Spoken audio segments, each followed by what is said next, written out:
Siang tadi, Presiden Jokowi mengundang 3 bakal capres makan siang di istana. Langkah ini dinilai sebagai simbol Jokowi mendukung para kandidat Pilpres bertarung adil di tengah sorotan dinasti politik. Sebab salah satu kontestan Pilpres adalah putra sulungnya, Gibran Rakabuming Raka, yang berpasangan dengan Prabowo Subianto.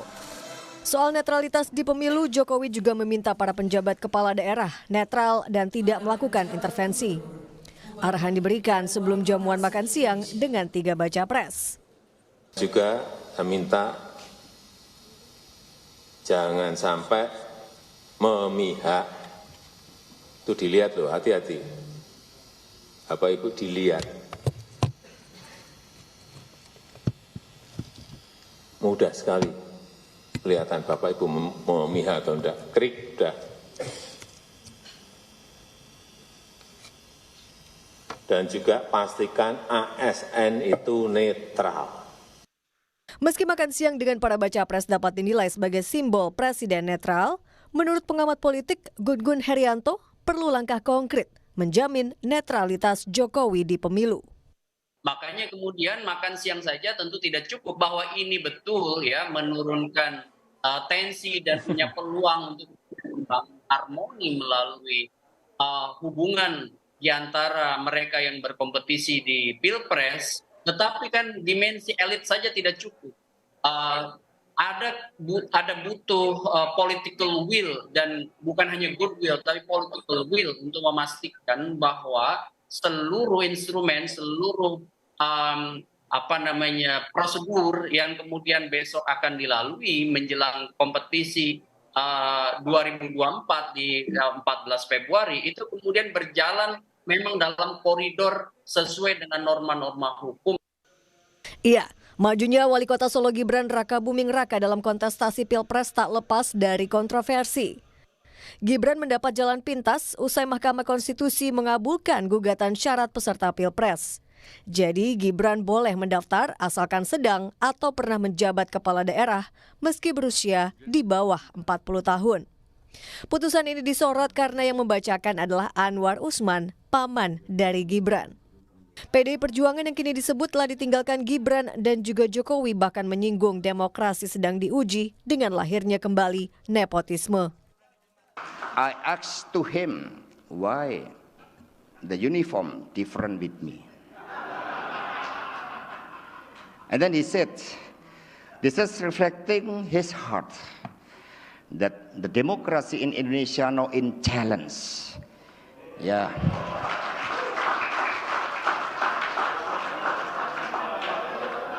Yeah, because the ribbon of nepotism. So we have to consider for this.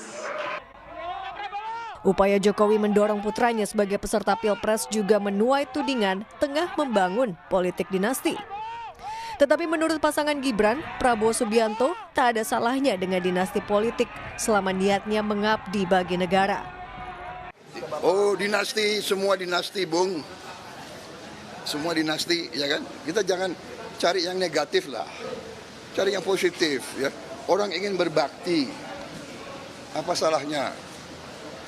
Ya kan? Dinasti patriot. Kita dinasti yang ingin mengabdi untuk rakyat. Kalau dinastinya Pak Jokowi ingin berbakti untuk rakyat, kenapa? Salahnya apa? Tak cuma dugaan intervensi di tataran konstitusi, langkah Gibran maju Pilpres ditentang publik karena statusnya sebagai anak presiden yang masih berkuasa. Hal ini mengundang keprihatinan Guru Besar Fakultas Hukum Universitas Hasanuddin, Hamid Awaludin. Hamid menilai politik sayang anak ala Jokowi dapat menutup peluang mereka yang tak punya kuasa. Kenapa saya prihatin? Begini, dalam proses dalam demokrasi itu adalah peluang, ibaratnya pintu masuk bagi siapapun. Tapi kalau ada orang yang mendapatkan privilege, berarti ada orang yang terhambat kan? Konteks itulah saya prihatin, menghambat orang lain. Apalagi kalau dia langsung ke atas. Publik kini menanti Presiden Jokowi benar-benar menjalankan perkataannya soal netral di pemilu, serta tak mengarahkan instrumen pemerintah sehingga menguntungkan kandidat pilpres tertentu. Tim Liputan, Kompas TV. Selamat malam, Bung Ali, Pak Made. Selamat malam, Mbak. Selamat malam, Assalamualaikum warahmatullahi wabarakatuh. Salam dari Jogja. Waalaikumsalam warahmatullahi wabarakatuh. Terima kasih sudah gabung dari Jogja. Saya ke Bung Ali dulu. Jadi apa sebenarnya maknanya pesan yang ingin dibawa Pak Jokowi? Apakah ini menurunkan tensi di tengah adanya pertanyaan keraguan publik soal Mas Gibran yang maju di Pilpres yang notabene adalah putra sulungnya Pak Jokowi? Terima kasih. Alhamdulillah wa syukurillah bisa kita ngobrol di Kompas petang ini ya. Jadi yang pertama, malam. ya malam ya, sudah malam di Jogja. Oke.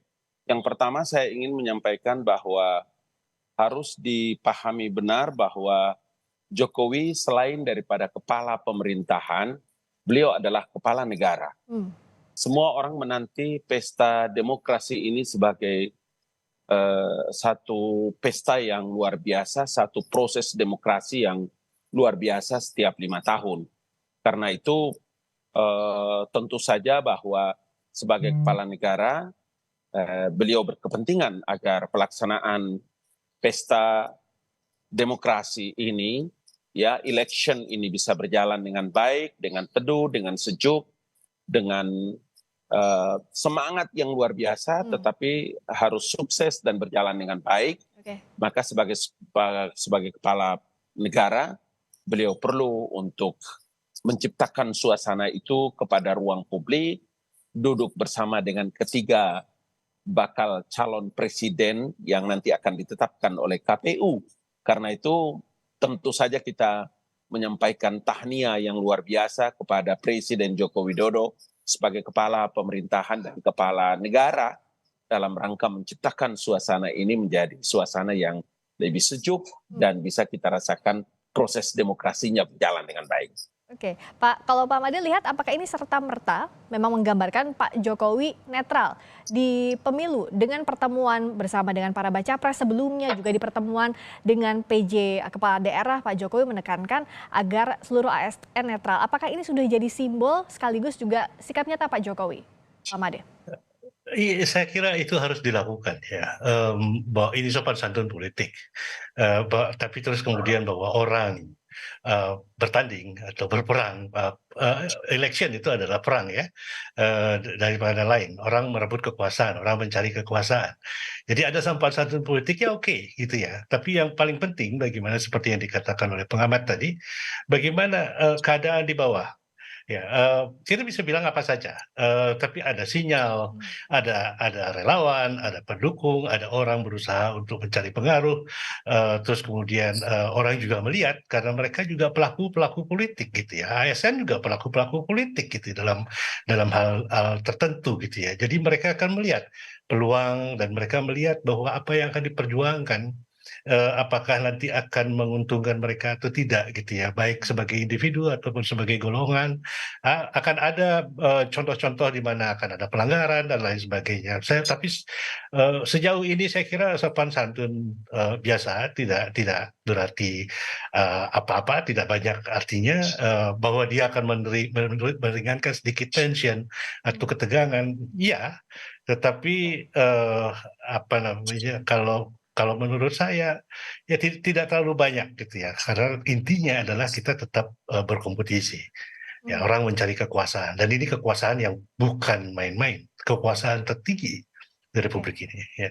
Meringankan tensi iya, tapi apakah bisa dipercaya Bung Ali ini bagaimana menjawabnya? Tadi kan Mas Ganjar juga Mas Anies bilang bahwa berpesan agar Pak Jokowi dan seluruh aparatnya netral. Dan bagaimana pula meyakinkan publik karena yang maju ini adalah anak kandungnya. Antara ayah dan anak, bagaimana memisahkannya dengan posisinya sebagai presiden? Bagaimana meyakinkan ini Bung Ali? Oke. Dalam hal pelaksanaan pemilu, baik itu di Capres dan Cawapres, ini kan bukan untuk pertama kali ya. Dan yang kedua, jangan lupa bahwa kemajuan teknologi hari ini tidak ada satu orang pun yang bisa bersembunyi di balik kecurangannya.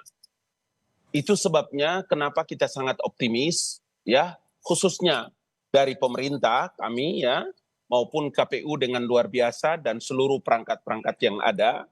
Kalau Bapak Presiden kemudian membuat pertemuan dengan kepala-kepala daerah, baik gubernur, bupati, wali kota, seluruh Indonesia, kemudian menyampaikan, ya, mengingatkan agar seluruh aparatur sipil negara dengan seluruh jajarannya tetap netral, jangan pernah ada yang berpihak. Luar biasa bukan? Kenapa kita tidak memberikan apresiasi yang luar biasa kepada apa yang dilakukan dan langkah-langkah ini sangat terbuka. Dan sekali lagi saya sampaikan bahwa hari ini dengan kemajuan teknologi yang luar biasa ini, tidak ada satu orang pun bisa bersembunyi di balik kecurangannya. Mari kita lihat nanti pelaksanaan pemilunya, apakah benar apa yang disampaikan Bapak Presiden sebagai kepala pemerintahan dan kepala negara kepada bupati, wali kota, dan gubernur maupun penjabat-penjabatnya. Nanti kita lihat.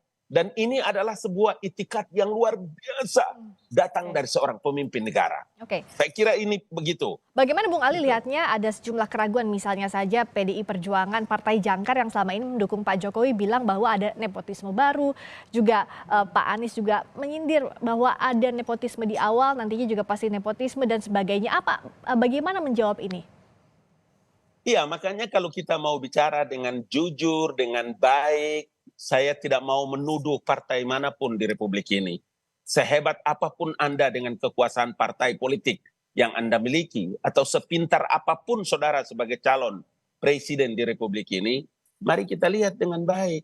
Apakah anak presiden, apakah anak gubernur, apakah anak wali kota, anak bupati, yang bapaknya sesaat berkuasa, kemudian dia tidak boleh mencalonkan diri untuk hadir, memberikan kontribusi dalam semua event-event penting bagi pemimpin di Republik ini, atau di kabupaten, atau di provinsi. Please, mari kita atur kembali itu undang-undangnya supaya ada khusus, sehingga orang itu tidak punya kekhawatiran. Dinasti, nepotisme, dan lain-lain. Rujukannya kembali dong kepada undang-undang. Jangan baperan melihat perkara-perkara politik di tanah air itu, supaya kita punya tanggung jawab penting, mendidik seluruh masyarakat Indonesia, mendidik generasi Indonesia, mengedukasi mereka dalam dunia politik. Gitu. Kalau Pak Made, bagaimana agar mengeliminasi keraguan dari masyarakat soal langkahnya Pak Jokowi sekarang di tengah anaknya yang berkontestasi? Sulit, Mbak.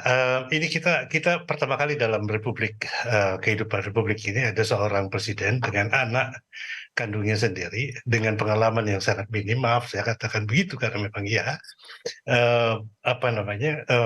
maju dalam kontestasi untuk public office nomor 2 terbesar di negeri ini gitu ya.